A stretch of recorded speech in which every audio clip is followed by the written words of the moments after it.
Hello guys, welcome back to Tech Tricks tutorial, and today we're gonna show you how to get cartoon in Infinite Craft. This is very easy.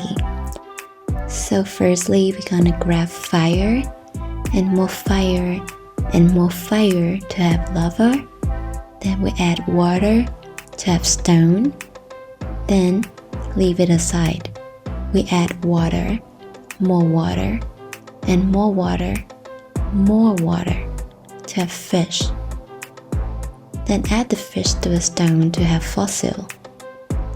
Then we gonna add earth to have oil, and then fire, more fire to have engine.